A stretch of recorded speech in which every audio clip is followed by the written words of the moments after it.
अगर एग्जाम में ऋग्वेद, सभा, समिति, आयरन एज, पेंटेड ग्रेवियर, अश्वमेध और यजनास जैसे वर्ड्स देखने को मिले तो समझ जाना ये क्वेश्चन वैदिक एज से आया है। वैदिक एज का नाम वेदास से पड़ा है और इस पीरियड को मेनली 2 पार्ट्स में डिवाइड किया गया है। फर्स्ट वन इज अर्ली वैदिक पीरियड जो 1500 बीसी से लेकर 1000 बीसी तक चला।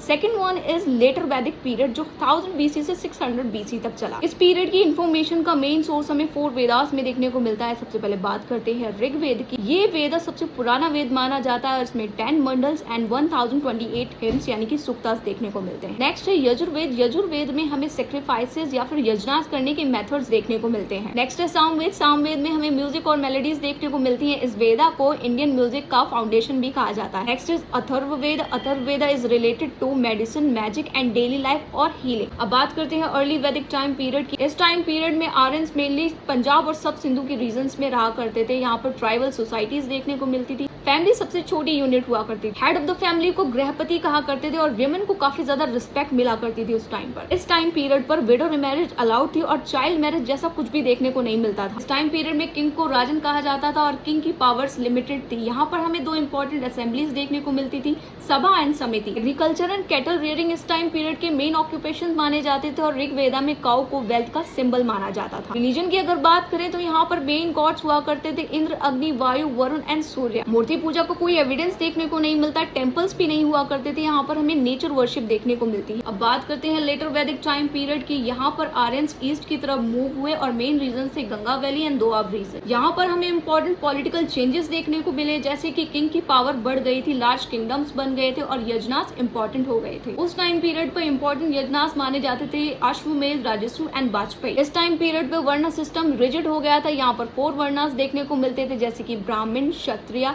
वैश्य एंड शूद्र। और यहाँ पर विमेन की जो पोजीशन थी वो कंपैरेटिवली डिक्लाइन होती हुई दिखी। इस टाइम पीरियड में एग्रीकल्चर मेन ऑक्यूपेशन बन गया था और आयरन का यूज शुरू होते हुए दिखा। आयरन को वैदिक लिटरेचर में श्यामा आयास या फिर कृष्णा आयास भी कहा जाता है, इसलिए लेटर वैदिक टाइम पीरियड को आयरन एज भी कहा जाता है। इस टाइम पीरियड में यजनास और रिचुअल्स बहुत ज्यादा इंपॉर्टेंट हो गए थे। ब्राह्मण्स की इंपॉर्टेंस बढ़ गई थी और इस टाइम पीरियड के एंड में उपनिषद फिलोसफी डेवलप हुई। इंपॉर्टेंट लिटरेचर्स में से थे ब्राह्मण। यहाँ पर यजना रिचुअल एक्सप्लेन करते हैं। Next is Aranyak. यहाँ पर फॉरेस्ट बुक और मेडिटेशन फिलोसफी देखने को मिलती है। नेक्स्ट इज उपनिषद। यहाँ पर फिलोसफी, सोल एंड ब्राह्मण का कॉन्सेप्ट देखने को मिलता है। अब बात करते हैं कुछ इंपॉर्टेंट टर्म्स की, जैसे कि गृहस्थी, इसका मतलब होता है सर्च फॉर काउ।